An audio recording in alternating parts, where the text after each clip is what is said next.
ভূমি অপরাধ প্রতিরোধ প্রতিকার আইন 2023-এ এই আইনে অন্যের জমিকে নিজের বলা, ভূমি বিষয়ক তথ্য গোপন করা, মিথ্যা বিবরণ থাকা, দলিলে সই করা, অন্যের জমির জন্য ক্ষমতাপ্রাপ্ত না হয়েও তা হস্তান্তর করা এবং মিথ্যা পরিচয়ের মাধ্যমে অন্যের জমি হস্তান্তরকে অপরাধ হিসেবে উল্লেখ করা হয়েছে।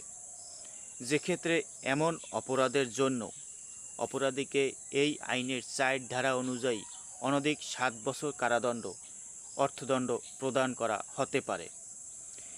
এই আইনের 5 ধারায় বলা হয়েছে, যদি কেউ মিথ্যা দলিল বা দলিলের অংশ বিশেষ তৈরি করেন অথবা কোনো দলিল সম্পাদিত হওয়ার পর তার কোনো অংশ পরিবর্তন করেন অথবা অসাধুভাবে কোনো দলিলে সই, সিলমোহর বা পরিবর্তন বাধ্য করেন, তবে তা অপরাধ হিসেবে গণ্য হবে।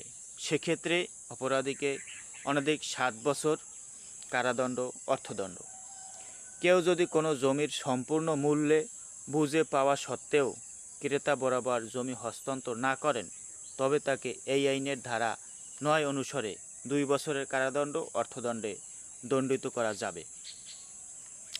ভূমি অপরাধ প্রতিরোধ আইন 2023-এ অবৈধ দখলদারদের বিষয়ে সুস্পষ্টভাবে বলা হয়েছে, যদি কেউ আইনানুগভাবে কোনো জমির মালিক না হয়েও জমি জোর করে দখলে রাখেন, তবে এই অবৈধ দখলের জন্য তাকে এই আইনের ধারা 7 অনুযায়ী শাস্তি হিসেবে অনধিক 2 বছর কারাদণ্ড, অর্থদণ্ডে দণ্ডিত করা হতে পারে।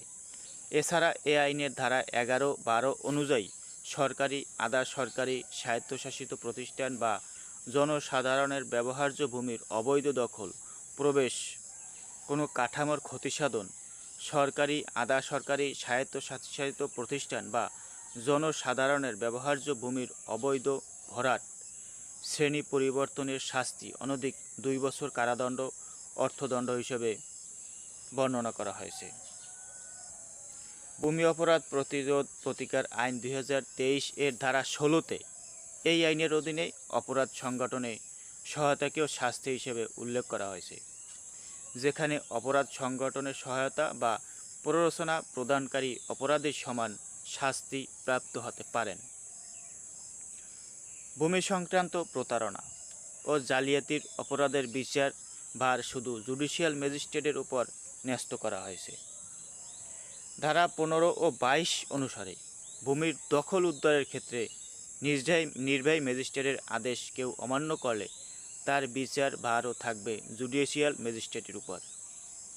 এই আইনে প্রতারণা বা জালিয়াতির মাধ্যমে তৈরি দলিল বাতিলের মামলায় ওই দলিল প্রতারণা ও জালিয়াতির মাধ্যমে তৈরি হয়েছে প্রমাণিত হলে আদালত জেলা প্রশাসককে সংশ্লিষ্ট সাব রেজিস্ট্রার অফিসে নোট দেওয়ার আদেশ প্রদান করবেন।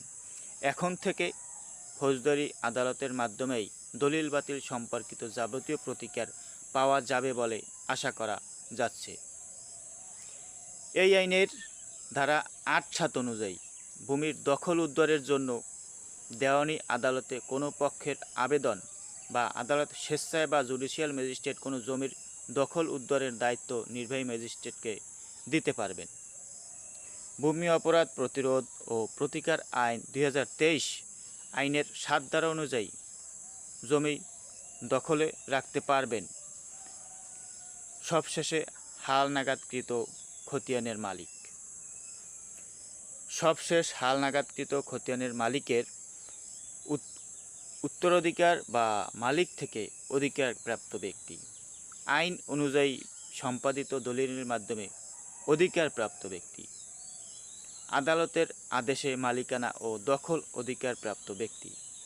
তবে যদি এই একই জমির উপর একাধিক দলিল বা জমির দাবিদার থাকে, সেক্ষেত্রে কার বা কোন দলিলের প্রাধান্য থাকবে সে ব্যাপারে এই আইনে স্পষ্ট করে বলা হয়েছে।